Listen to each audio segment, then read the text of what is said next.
할렐루야. 하나님의 크신 은혜와 평강이 모든 성도들에게 함께 하시기를 축원합니다. 봄이 되었습니다. 감동이 없으시네요. 봄은 우리 모두를 시인으로 만드는 것 같습니다. 여러분, 제가 늘 우리 성도들에게 강조하는 것, 우리는 산문의 인생이 아니라 시의 인생을 살아야 된다, 이런 이야기를 합니다. 여러분, 봄이 되었는데 시 많이 읽고 계시죠? 시하고는 담싸운 분들이 많으신 것 같은데, 우리는 매일 시를 읽죠. 시편의 말씀을 읽지 않습니까? 그리고 우리 또 좋은 시들이 많이 있습니다. 저는 우리 성도들이 이 땅을 살아가면서 건조하고 메마른 삶이 아니라 시인의 촉촉한 영성으로 살아가면 좋겠습니다. 우리는 이 땅에 예언자로 살아가야 하고 제사장으로 중보자로 살아가야 하지만 또한 시인의 감동과 감격으로 살아가야 합니다. 저는 매일 시를 읽습니다. 시편뿐만 아니라 여러 시인들의 시들을 읽습니다. 그러면 그 시를 통해 주시는 감동이 있습니다. 봄이 되면 떠오르는 시, 또 감동을 주는 나태주 시인의 최선이라는 시가 있습니다. 제가 읽어드리겠습니다. 올해도 봄이 와 꽃을 피우는 나무들, 땅을 기면서도 꽃을 마련한 풀꽃들, 그것이 저들의 최선이다. 목숨의 잔치 최고의 사랑, 최선, 박수갈채, 깔깔 웃음이다. 우리도 꽃을 피우자. 꽃을 닮아 최선이 되자. 봄, 그것이 되어 버리자. 감동이 없으시네요. 우리 하나님 믿는 백성들은 감탄과 경탄의 은혜를 누리고 살아야 된다고 말씀드렸는데, 참 아름다운 시이죠. 이 봄이 되면 당연한 것 같지만 꽃들이 생명이 움트고 아름다움을 우리에게 보여줍니다. 그런데 시인의 눈에 보면 이 꽃이 피는 것이 그냥 당연하게 일어나는 것이 아니죠. 이것은 우주적인 사건입니다. 여러분, 사진을 한번 보시면 꽃 사진들 몇 장을 준비해 보았습니다. 감탄이 안 나오네요. 이게 감탄이 나와야 되는데, 그죠? 메마른 마음으로 사실 마시기 바랍니다. 그런데 이 꽃이요, 참 아름다워서 웃음이 나고 마음이 촉촉해지고 감탄하게 되는데요. 중요한 것은 이 꽃이 그냥 이루어지는 것이 아니라는 겁니다. 시인이 얘기하는 얘기를 들어보면 풀꽃들이, 우리가 모르는 이름 모를 잡초 풀꽃들이 땅을 부드럽게 해서 꽃이 피어나게 된다는 얘기고요.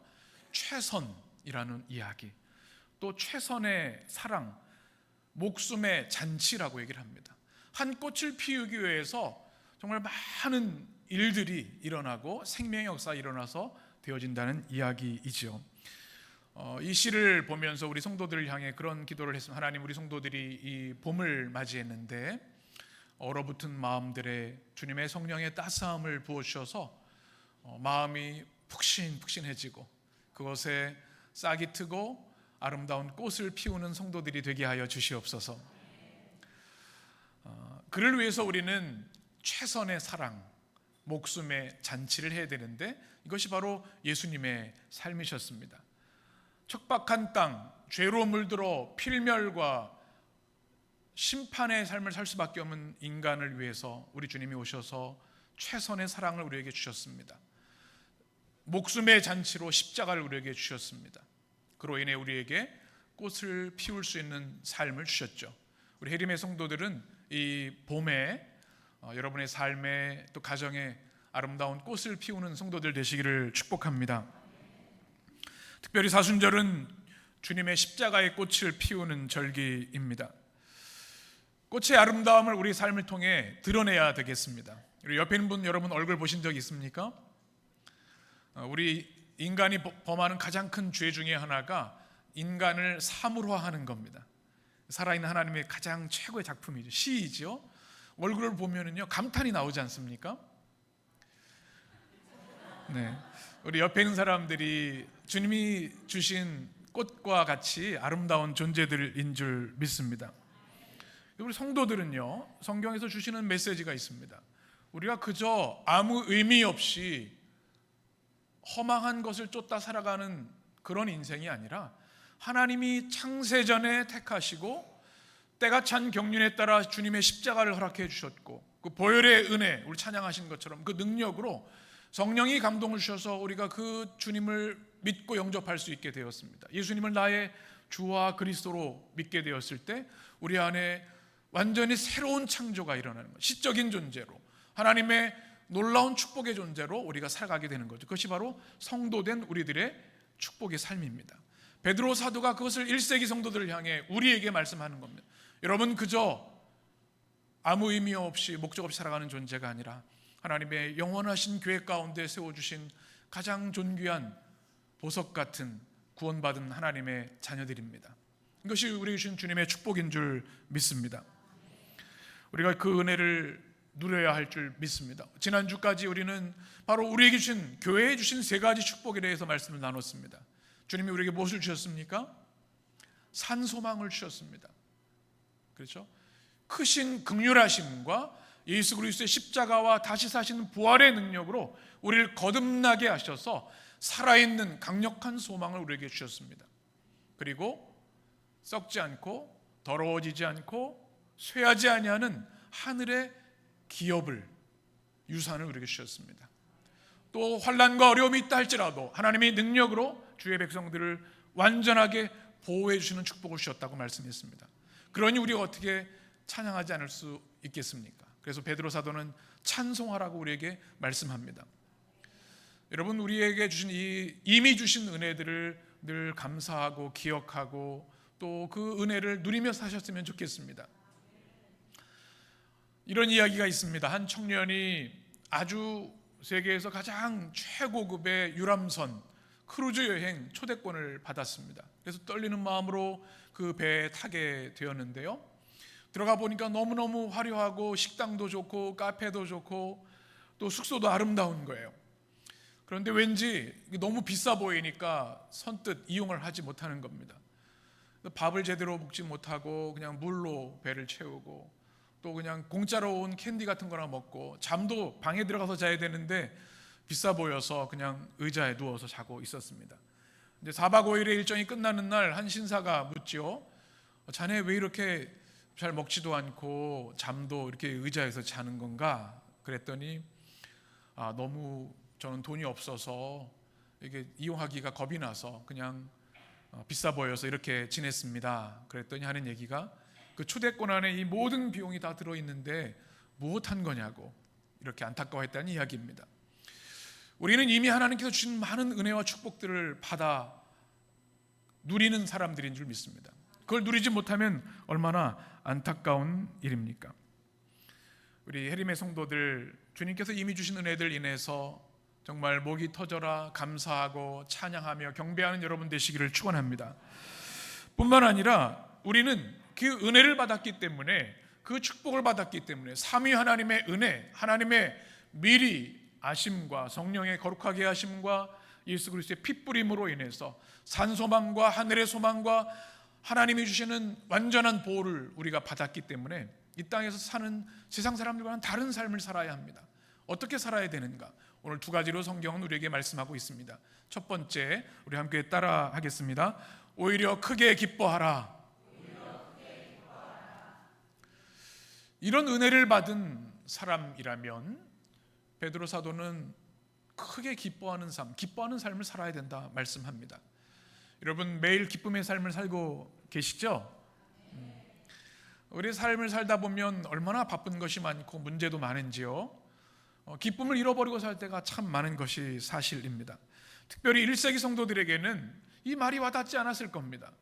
지금 예수님을 믿는 것 때문에 황제 숭배를 거부하고 우상 숭배를 거부해서 너무나 많은 고통을 당하고 있습니다. 로마 제국의 혹독한 핍박을 받고 있는 겁니다. 길드에 들어가지 못해서 장사도 할 수 없으니 먹을 것이 없습니다. 자녀들도 학교에서 예수 믿는 것 때문에 쫓겨납니다. 직장에서도 오래 버티지 못하고 황제 숭배를 하지 못하면 채용할 수 없노라고 이야기합니다. 군인들에게 빼앗기기도 하고 감옥에도 갑니다. 그런데 크게 기뻐하라고요? 베드로 사도님, 우리 상황이 이런데 어떻게 기뻐하란 말입니까? 몰라도 너무 모르는 거 아닙니까? 이렇게 생각했을 겁니다. 근데 사실 베드로는 누구보다도 1세기 성도들의 핍박과 고난을 잘 알고 있었습니다. 본인이 가장 큰 고난을 받고 있었습니다. 그럼에도 불구하고 기뻐하라고 우리에게 말씀하는데요, 오늘 6절 말씀을 같이 읽겠습니다. 그러므로 너희가 이제 여러 가지 시험으로 말미암아 잠깐 근심하게 되지 않을 수 없으나 오히려 크게 기뻐하는도다. 아멘. 여러분들이 고난받고 핍박받는 걸 내가 잘 알고 있습니다.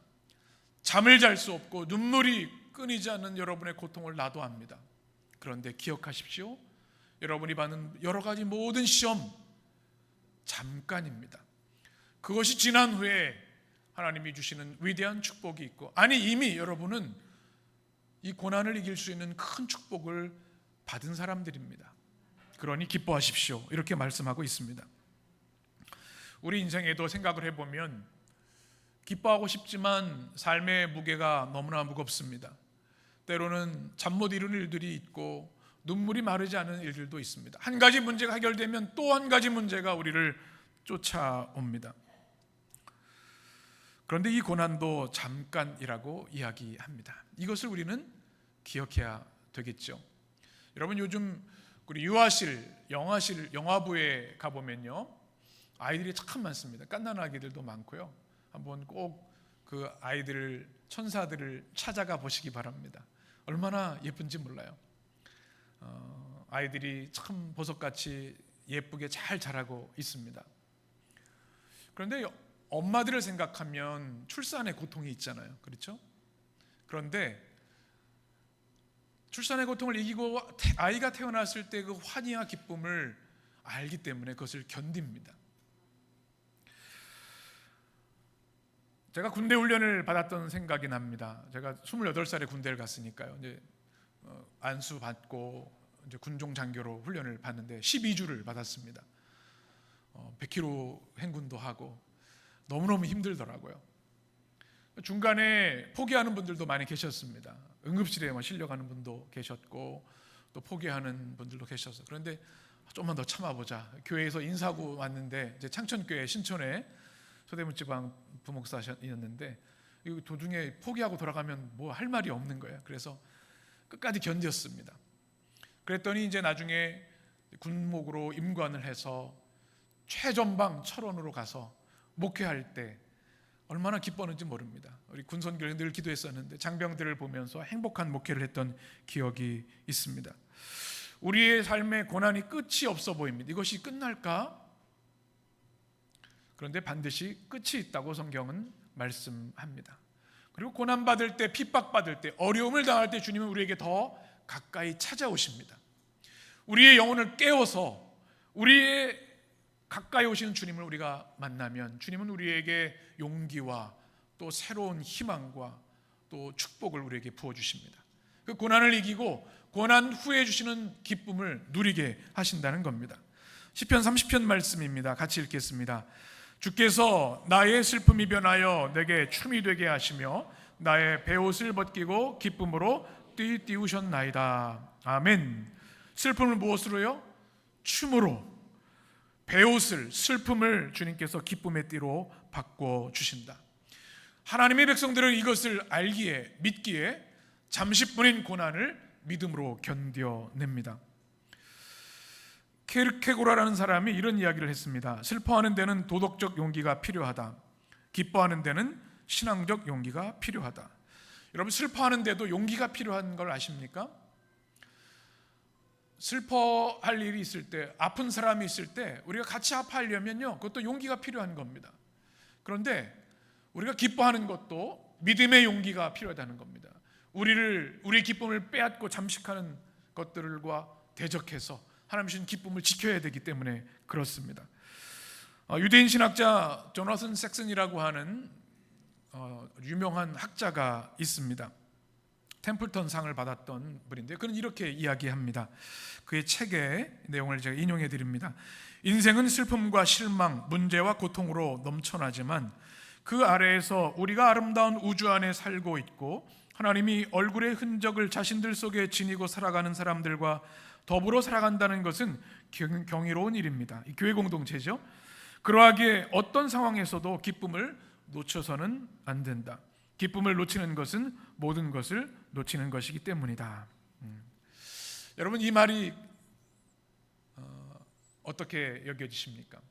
우리가 하루하루를 살아가는데요, 하루라도, 단 하루라도 기쁨을 놓치면 모든 걸 놓치는 것이 되는 겁니다. 물론 우리를 고뇌하게 하고 걱정하게 하고 가슴 아프게 하는 것들이 있습니다. 그럼에도 불구하고 하나님은 이미 우리에게 큰 은혜를 주셨고요, 이 교회 공동체, 하나님의 얼굴의 흔적을 가진 사람들과 함께 살아가는 경의를 주셨습니다.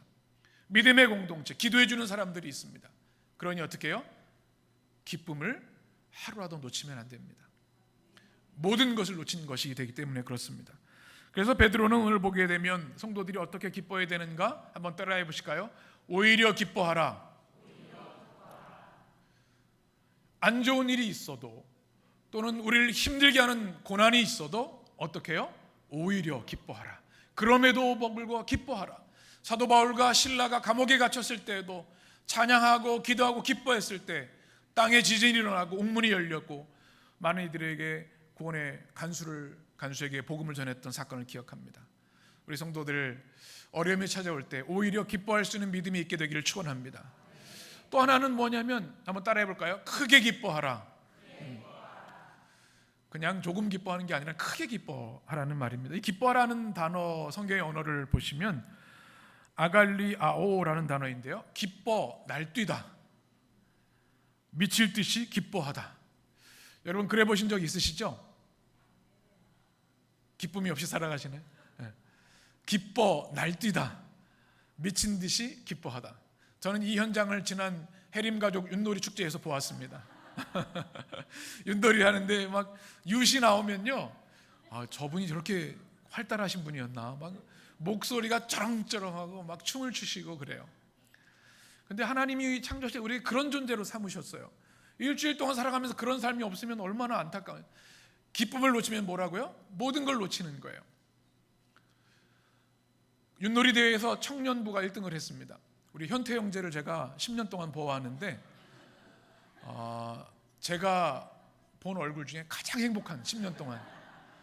근데 역시 우리 좋은 믿음의 좋은 형제여서 이제 진 사람을 배려해서 좀 절제하면서 기뻐하더라고요.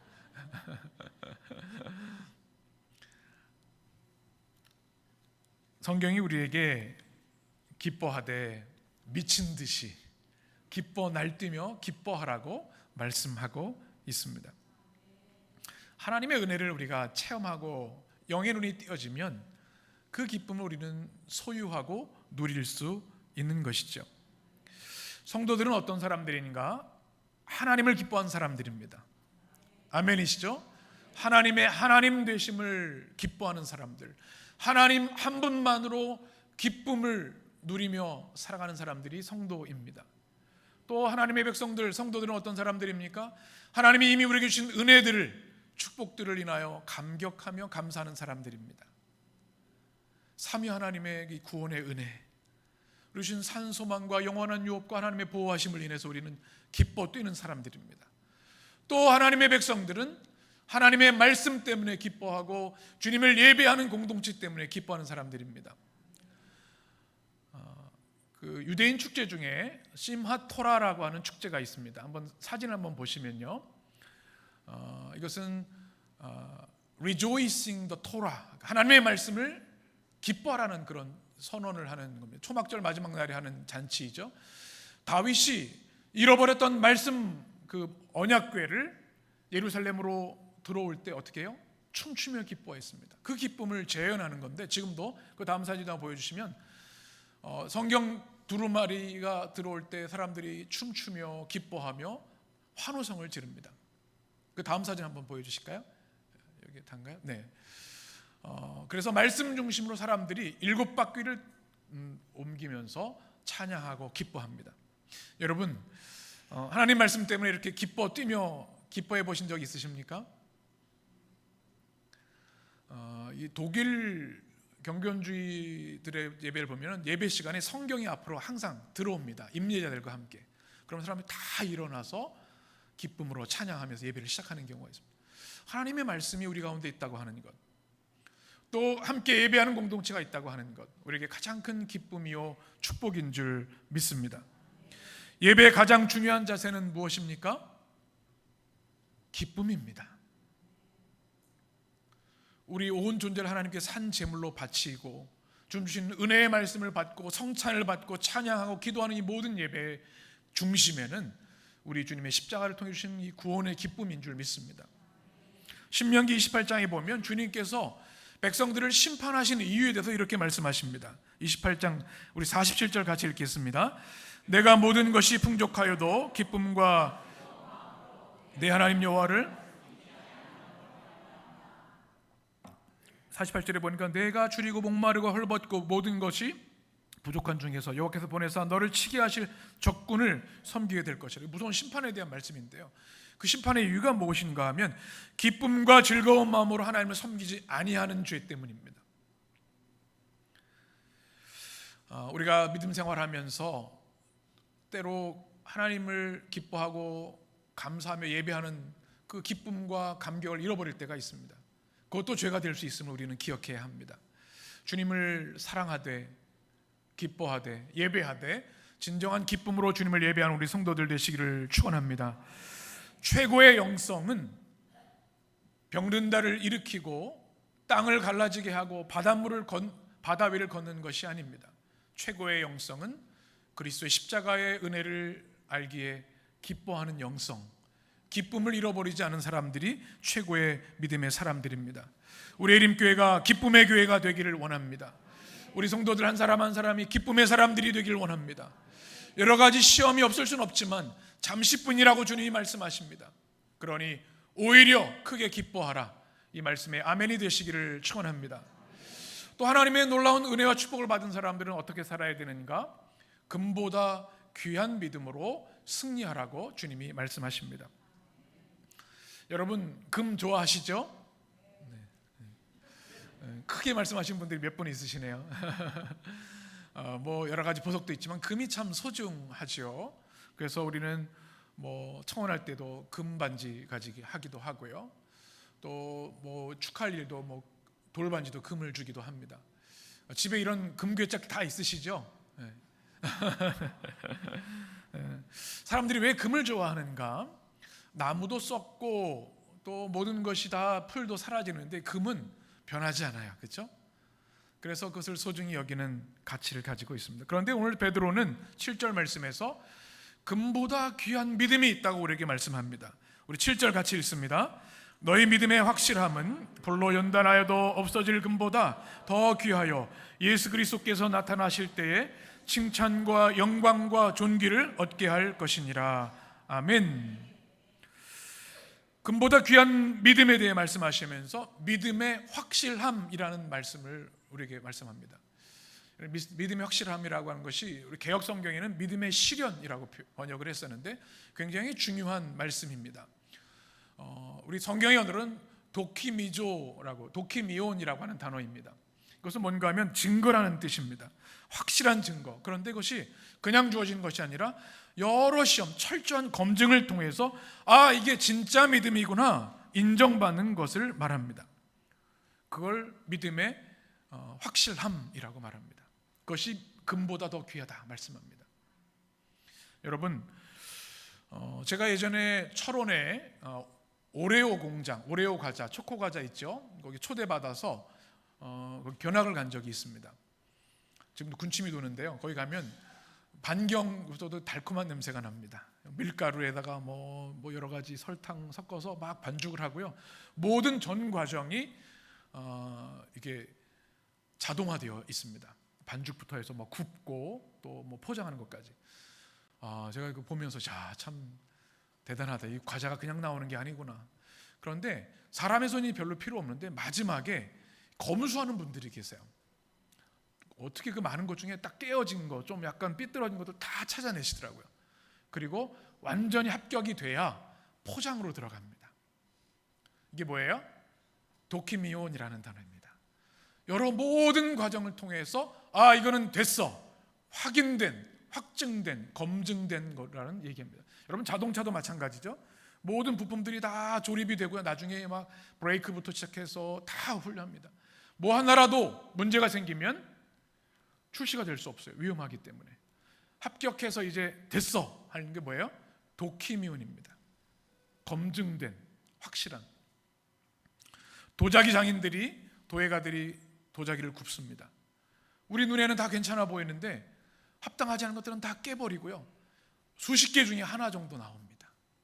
이게 도키미온이라는 단어입니다. 이것이 고난과 어려움을 이기고 하나님 앞에 인정받은 믿음의 확실함, 확고한 믿음을 이야기합니다. 여러분, 우리가 믿음 생활할 때 하나님께 이렇게 인정받는 믿음의 사람들이 되어야 될 줄 믿습니다. 제가 목회를 하다 보면 처음 배웠던 모습, 그러나 또 중간의 모습, 나중의 모습이 달라지는 모습을 봅니다. 처음에는 참 신실한 성도인 줄 알았는데 시간이 지나면서 좀 그렇지 않은 부분도 있구나. 처음에는 좋은 믿음인지 어떤 믿음인지 잘 몰랐는데 시간이 갈수록 진국인 분들도 계세요. 그래서 우리는 여러 과정을 지켜보아야 합니다. 우리 하나님께서 우리를 보고 계세요. 이게 진짜 믿음인지. 그래서 주님께서 이 모든 연단의 과정을 통해서 우리를 진정한 믿음으로 빚어 주신다는 사실입니다. 오늘 7절 말씀 보면, 그런데 이것이 그냥 되는 것이 아닙니다. 불로 연단한다는 말씀이 나옵니다. 여러분, 금 만드는 과정 보신 적 있으시죠? 사진을 한번 보시면 금이 포함되어 있는 광물들, 흙을 이 용광로에 집어넣습니다. 보통 1250도 뭐 이렇게 얘기를 합니다. 그리고 100도도 뜨거운데 1000도가 넘으면 다 녹여버립니다. 그런데 금을 제외한 모든 불순물들이 다 어떻게 싹 제거됩니다. 그 다음에 순금, 퓨어 골드가 나옵니다. 이것이 진정한 금이 되는 것이고 가치가 있는 것이고, 우리의 믿음도 이와 같다고 말씀하는 겁니다. 우리가 금으로 되어 있는 믿음을 가지고 있지만 불순물들이 많습니다. 이것이 언제 제거되느냐? 불로 연단받는 과정을 통해서 제거됩니다. 내가 하나님을 믿는다고 고백하고 말은 했지만 내 삶의 어려운 순간에, 고통받은 순간에 그것을 고백할 수 있는 믿음이 있는가? 이것을 우리는 검증하게 되는 것이죠. 그래서 우리는 불시험을 만날 때 이렇게 기도해야 합니다. 하나님, 이 불시험이 나를 더 순전한 금으로 바꾸시는 하나님의 축복의 과정임을 믿습니다. 군대 부심을 사람들은 이야기합니다. 우리 대한민국 군대 중에 제일 강한 부대가 어디인지 아십니까? 잘 아시네. 백골부대입니다. 제가 백골부대를 나왔기 때문에. 그런데 백골부대보다 더 센 부대가 있더라고요. 사진을 보시면 UDT라는 데가 있더라고요. UDT. 제가 예전에 성도 중에 여기 나온 분을 들었는데요, 훈련이 보통이 아닙니다. 지옥주 훈련이라 그래서 일주일 동안 잠을 안 재웁니다. 그리고 밥도 없어요. 알아서 산에서 먹어야 돼요. 그러면서도 계속 극한의 훈련을 합니다. 100명이 들어가면 5명, 10명도 통과를 못한다고 하더라고요. 최고의 훈련, 강한 훈련만이 진정한 최정의 군사를 만드는 것처럼 우리 인생에도 힘들고 어려운 불로 되는 연단을 통해서 진정한 믿음으로 빚어진다는 사실입니다. 우리 삶에 고난이 없고 어려움이 없다고 축복이 아닙니다. 때로 우리에게 주님은 훈련의 시간을 주십니다. 그때 우리는 오히려 하나님 앞에 더 가까이 나가서 기도해야 합니다. 하나님, 이 과정을 통해 저를 정금 같은 믿음으로 변화시켜 주옵소서. 나의 가는 길이라는 찬양이 있습니다. 나의 가는 길 주님 인도하시네. 그는 보이지 않아도 누굴 위해? 날 위해 일하시네. 주 나의 인도자 항상 함께 하시네. 사랑과 힘 베푸시며 인도하시네. 광야의 길을 만드시고 사막의 강 만드신 것 보라. 주님이 우리를 그렇게 어려움 가운데도 광야 가운데도 인도하심을 믿습니다. 욥은 이렇게 고백을 했습니다. 우리 같이 읽겠습니다. 그러나 내가 가는 길을 그가 아시나니 그가 나를 단련하신 후에 내가 순금같이 되어 나오리라. 아멘. 견디기 힘든 고난과 어려움이 있지만 여러분, 믿음으로, 금보다 귀한 믿음으로 이겨내셔서 주님께 영광 돌리는 진정한 정금 같은 믿음이 되시기를 축원합니다. 그러면 주님께서 7절에 보면 3가지 축복을 주십니다. 예수 그리스도께서 나타나실 때에 무엇이에요? 칭찬, 영광, 존귀입니다. 칭찬은 에파이노스라는 단어입니다. 하나님이 인정해 주신다는 겁니다. 찬사를 해 주신다는 겁니다. 영광은 가장 밝은 빛에 축복을 주신다는 것, 존귀는 우리의 가치를 가장 높이 올려주신다는 이야기입니다. 저는 우리 예림교회 성도들이 주님께 칭찬받는 성도들 되시길 바랍니다. 사람도 칭찬받으면 행복해집니다. 내 존재가 귀한 거구나 합니다. 그래서 여러분 칭찬을 많이 하시면 좋습니다. 제가 몇 주 전에 우리 아이들, 우리 영화부실, 우리 저기 유리문이 돼 있죠. 거기 들어갔더니 아이들이 저를 보면서 활짝 웃어주는 겁니다. 설교 끝나고 딱 들어갔는데 너무 행복한 거예요. 그리고 한 우리 성도님이 목사님 말씀 최고 이렇게 하니까 애들이 손을 막 이렇게 막 잘 못하면서 하는 거예요. 얼마나 행복한지요. 밥을 먹다가도 생각이 나요. 그래, 우리 아윤이하고 소리가 그렇게 나 최고라고 이게 해줬지, 엄지해줬지. 자면서도 생각을 하는 거예요. 참 힘이 되는 걸 경험해 보았습니다. 여러분, 우리 옆에 있는 분에게 한번 이렇게 얘기해 볼까요? 칭찬 좀 하고 삽시다. 돈이 드는 것도 아니고 어려운 것도 아닌데 얼마나 인색한지 몰라요. 칭찬하면요 얼굴빛이 달라지고 눈빛이 달라져요. 우리 주님께 칭찬받는 것 얼마나 큰 행복입니까? 우리 모두는 주님 앞에 서는 날이 반드시 있습니다. 그런데 악하고 게으른 종아라는 말을 들어선 되겠습니까? 잘하였도다, 착하고 충성된 종아.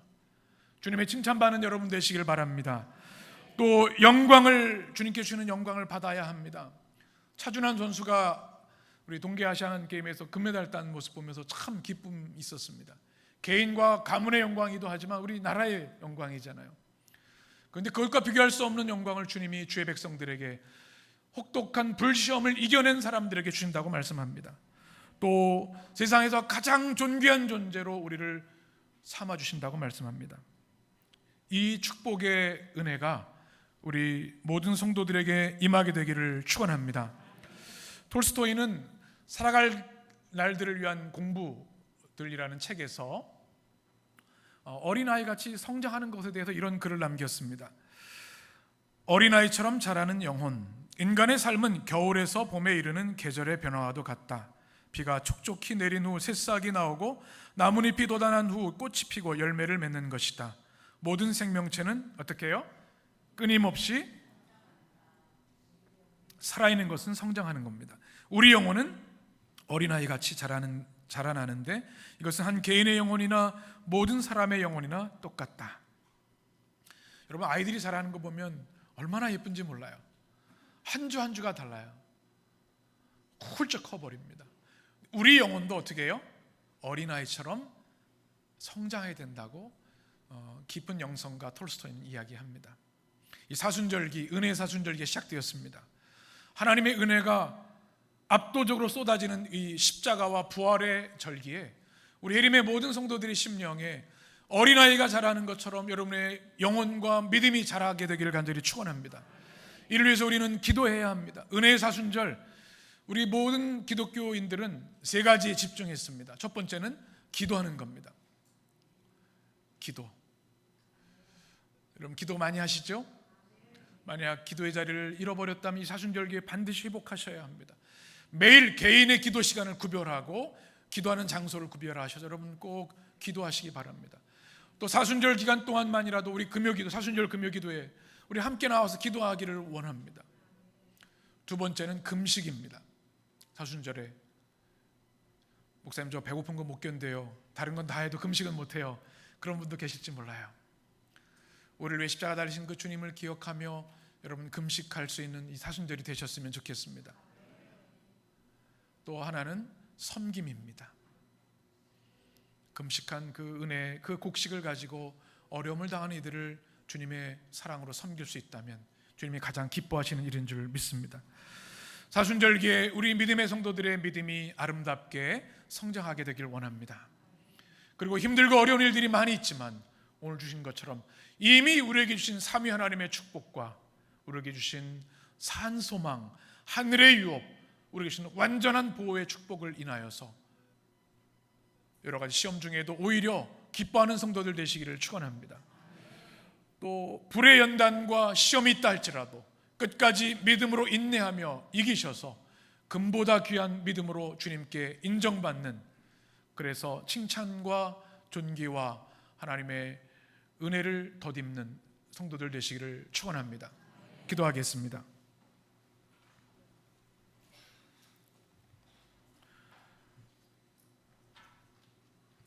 그러므로 너희가 이제 여러 가지 시험으로 말미암아 잠깐 근심하게 되지 않을 수 없으나 오히려 크게 기뻐하는도다.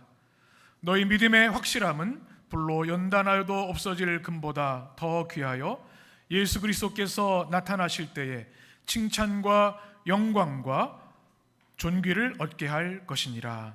아멘. 존귀하신 하나님, 사순절을 맞은 우리 믿음의 성도들, 그들의 영혼을 깨워 주시옵소서. 믿음의 눈이 활짝 열려서 삼위 하나님이 주신 그 놀라운 신비와 은혜를 기억하게 하시고 이미 주신 축복을 인하여 그러므로 너희는 오히려 크게 기뻐하며 금보다 귀한 믿음으로 살아가라 주의 음성에 순종하게 하여 주옵소서. 그리고 모든 성도들이 주님이 주시는 칭찬과 영광과 존귀를 받게 하여 주옵소서. 예수님의 이름으로 기도합니다. 아멘.